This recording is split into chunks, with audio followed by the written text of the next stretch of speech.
2025년 2월 13일 목요일 돈다방 미쓰리 시작하겠습니다. 자, 지금 시간은요. 오후 3시를 향해 달려가고 있습니다. 오늘은 2월 옵션 만기일. 외국인들은 매도를 하고 있습니다만 기관들의 매수, 특히 연기금의 강한 매수가 유입되면서 대한민국 코스피는 현재 2580포인트, 1%가 넘는 상승을 유지하고 있습니다. 자, 오늘 옵션 만기일이고요. 마치 오늘 주식시장만 보면 대한민국 주식시장 코스피가 올해 대신증권이 얘기했던 것처럼 3000포인트까지 무난히 갈 수 있을 것 같은 느낌이 들게끔 만드는 주식시장이 전개되고 있습니다. 올해는요. 아마 지수 변동성이 상당할 거라고 생각을 합니다. 그래서 제가 작년 같은 경우는 2300 후반대에서 2600포인트 그 사이에 왔다 갔다 한다 이런 이야기를 해드렸는데 올해는 어쩌면 작년보다 더 변동폭을 더 밴드를 넓게 봐야 되지 않을까. 그만큼 투자자들이 적응하기 굉장히 어렵게 변동성이 굉장히 심할 거고요. 제가 잠시 뒤에 금리에 대한 이야기를 해드릴 텐데 그 금리에 관련돼서 아마 변동성이 좀 확대되지 않을까라는 생각을 합니다. 최근 제가 매번 말씀드립니다만 작년에는 굉장히 또렷한 연간 전망이 나왔는데 올해는 조금 시간이 걸린다. 이제 그 시간이 똑딱똑딱 지나가면서 미쓰리든지 어느 정도 이제 시장을 좀 잡아가고 있는데 그 잡아가는 그 내용 중에 하나가 작년보다는 확실히 코스피 변동폭이 좀 커질 것 같다라는 겁니다. 자, 거기에 대한 이야기를 해드리도록 할게요. 제가 일요일 방송에서 그리고 화요일 방송에서 수요일 방송에서 전문가들이 예상하고 있는 1월달 소비자 물가지표 소폭 둔화될 것 같다라는 거였습니다. 제가 그 자료를 보면서 사실 고개를 좀 갸우뚱했어요. 왜 둔화될 거라고 보고 있을까? 그러니까 상승폭이 둔화되는 거죠. 소비자 물가지표가 마이너스가 된다는 건 그건 진짜 경기 침체가 되는 거고 상승폭이 둔화된다는 거죠.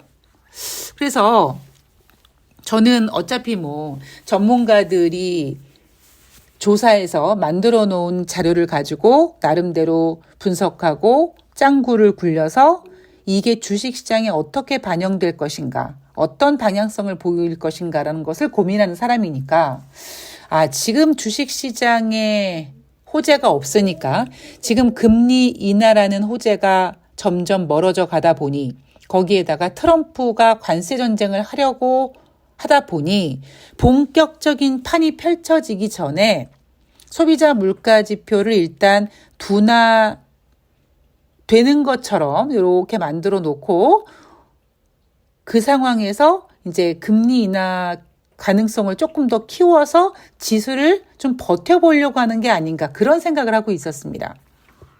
근데 한편으로는 소비자 물가 지표가 상승폭이 둔화될 내용이 별로 없는 데였거든요. 왜냐하면 제롬 파월 연준 의장도 얘기합니다만 지금 미국 경제가 굉장히 강건하고 튼튼하고 그리고 트럼프 트레이드라고 하는 트럼프 취임에 관련된 어떤 기대감도 반영이 되고 그러다 보니까 주식시장도 오르고 그래서 이미 2달 전부터 인플레이션 지표가 올라가고 있기 때문에 갑자기 이번 달에 인플레이션 지표가 상승폭이 소폭 둔화된다? 사실 저는 약간 좀 갸우뚱했었습니다. 그러나 이제 그 와중에도 이제 깊은 뜻이 있겠지. 과연 그 깊은 뜻은 무엇인가를 찾아가는 과정이 있었는데요. 그래서 저는 2월 12일 수요일 뉴욕 증시에서 발표된 1월달 소비자 물가지표 보고 깜짝 놀랐습니다. 그쵸? 상승폭이 둔화될 이유가 없었는데 상승폭이 오히려 더 확대됐습니다. 자, 2월 12일 뉴욕 증시 극도의 변동성을 보인 끝에 보합권의 종가를 마감했다. 예상보다 뜨거웠던 소비자 물가지수 덕분이다. 자, 다우지수가 0.50% 하락, S&P 500이 0.27% 하락, 나스닥이 0.03% 상승, 혼조세로 마감을 했습니다. 경제지표, 소비자 물가지표 체크해 볼게요. 1월달 헤드라인 소비자 물가지표입니다. 시장 예상은 0.3% 상승할 거라고 예상하고 있었는데 전월 대비 0.5% 상승. 이 상승폭은 2023년 8월 이후 최다라고 합니다. 헤드라인 소비자 물가지수 전년 대비 3.0이에요. 원래 시장 예상은 12월은 2.9였는데 1월은 2.8이지 않을까라고 둔화될 거라고 예상했는데 둔화는 얼어 죽을 다시 상승으로 전환됐습니다. 자, 변동폭이 큰 품목을 제외한 근원 소비자 물가지수는 전월 대비 0.4% 상승. 이것도 시장 예상보다 큰 상승폭을 보인 거고요. 전년 대비로도 3.3% 상승했습니다. 전월 대비 0.4% 상승은요. 2024년 그러니까 한 1년 전에 보여줬던 상승폭 이후로 최대치라고 합니다. 자, 이 성적표만 놓고 봤을 때 헤드라인 소비자 물가지수, 근원 소비자 물가지수 모두 다시 전년 동기 대비에 따르면 3%대 와 있습니다. 연준의 목표치가 인플레이션 몇 프로입니까? 2%예요. 점점 연준의 기대와 멀어지고 있습니다. 제롬 파월 연준 의장이 금리 인하 서두르지 않겠다고 했죠. 이 지표 보고 얼마나 시겁하겠습니까? 따라서 주식시장에서 지금 투자자들이 간절히 원하고 있는 금리 인하가 작년 주식시장을 띄웠을지 모르겠습니다만 올해는 금리 인하가 중요한 게 아니라 인플레이션을 잡아야 될 것 같고 그래서 아까 제가 오늘 오프닝에 올해는 작년보다 코스피 밴드가 더 넓어질 것이다. 즉 변동성이 더 커질 것이고 금리 같은 경우는 연준은 올해 금리를 인하하기도 하고 인상하지도 하지 않을까? 라는 생각을 조심스럽게 하고 있습니다. 올해 지금 뉴욕 증시는 외면하고 있지만 올해 인플레이션 지표가 꽤 큰 화두가 될 가능성이 높아요. 이대로 가면은요, 올해 금리 인하 연준 한 번도 못 합니다. 자, 제가 연말이 되면 특히 금리랑 관련돼서 어록을 한 줄씩 남긴다. 작년 연말에 2024년 연말에 그때 점도표에서 2025년 연준이 뭐 몇 번 금리를 인하할 것이다 막 그랬을 때 연준이 금리 인하할 수 있을까요? 이게 바로 2025년 미쓰리의 어록이다 라는 거 기억하실 겁니다. 과연 연준이 올해 금리를 인하할 수 있을까요? 물론 인하할 수 있을지도 모르겠습니다. 그런데 저는 금리 인하 전에 금리를 인상하고 그 다음에 인하하지 않을까. 남아있는 2025년 10개월이라는 기간 동안 꽤 큰 변동성을 보일 가능성이 높고요. 거기 여러분들은 좀 대비를 하셔야 될 것 같습니다. 어쩌면요. 2025년보다는 2024년 주식시장이 조금 더 편했고 2024년보다는 2023년이 조금 시황으로만 봤을 때는 좀 마음 편할 수 있었던 시장이 아닌가 싶습니다. 자, 올해 변동성이 좀 커질 것이다. 그거 예상하시고 준비하시기 바랍니다. 자, 금리 결정에 대한 이야기로 넘어가 보면 소비자 물가지표가 이렇게 예상보다 상승 발표가 되다 보니 그리고 그들은 외면하지만 이게 1월 달뿐만 아니라 이미 두어 달 전부터 인플레이션 지표가 상승하다 보니 현재 연준이 올해 금리를 인하하는 횟수 많아야 한 번 할 수 있지 않을까라고 보고 있는 거죠. 작년 9월에 연준이 오랜만에 50pp 금리를 인하하면서 2025년 몇 번의 금리 인하를 예상했습니다만 11월 달 그리고 12월 달 25bp씩 금리를 소폭 인하하면서 판을 봤더니 2025년 뭐 그렇게까지 금리 인하가 필요해? 한 2번 정도 하지 않을까라고 했는데 지금은 2번 할 수 있을까요?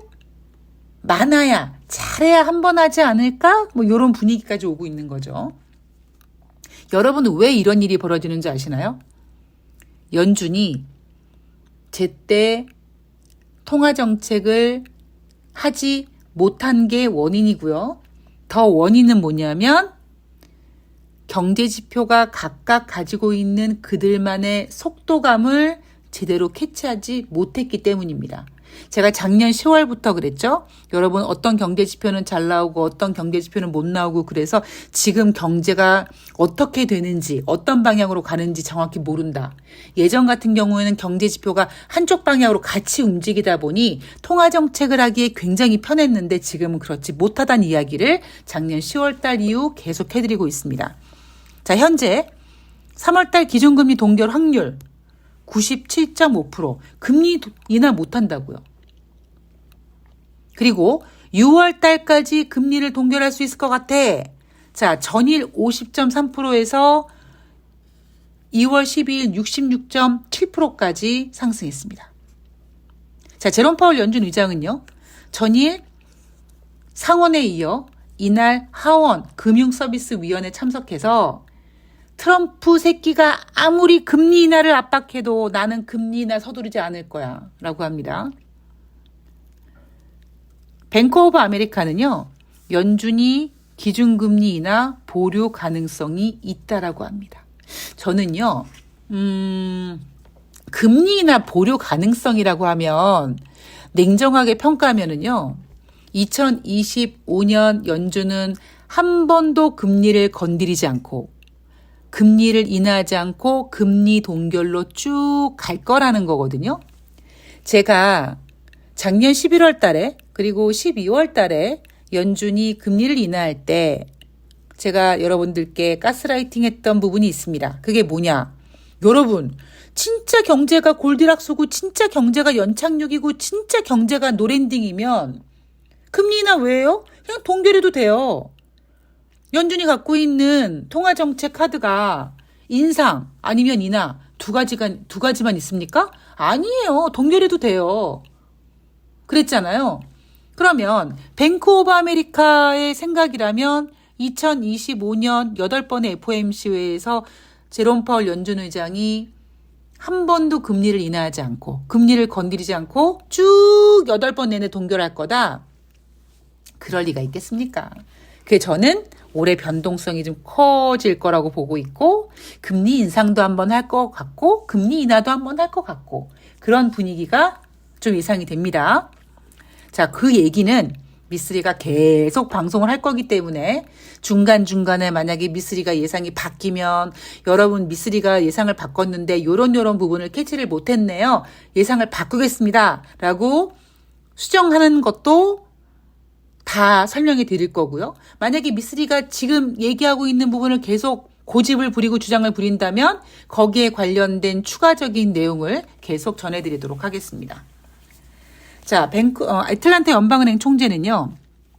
다음 금리 인하 관련된 내용을 보면 예상보다 늦게 이루어질 것이다. 역시 금리 인하가 점점 후퇴되고 있습니다. 자, 금리 인하가 점점 후퇴되고 있으면 주식시장 뭘로 상승시키죠?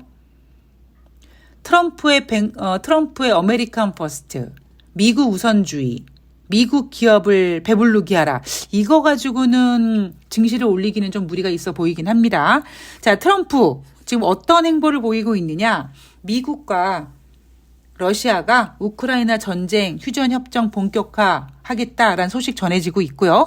그리고 상호 관세에 관련돼서는 13일 모디 인도 총리가 미국을 방문하기 전에 발표할 것 같다. 13일 날 발표할 예정이라고 지금 예상되고 있습니다.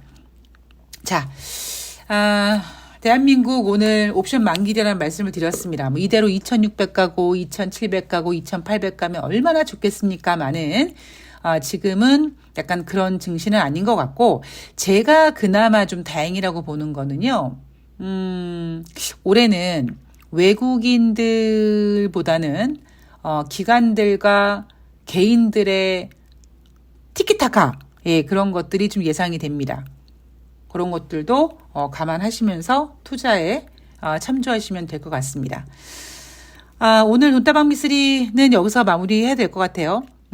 지금 흥분모드 아닙니다, 여러분. 예, 흥분모드 아니고요. 오늘 옵션 만기일이라는 거 참조하시고, 지금은 호재보다는 악재를 잘 버티고 있는 장세다라는 것만 염두에 두시면 될 것 같습니다. 자, 오늘 돈다방 미쓰리는 여기서 마무리하고요. 저는 내일 2월 14일 발렌타인데이 날 2월 13일 목요일 뉴욕 증시 마감 현황 가지고 과연 생산자 물가지표 어떻게 발표되는지 잘 정리해서 찾아뵙도록 하겠습니다. 자, 오늘 좋은 하루 되시고요. 고맙습니다.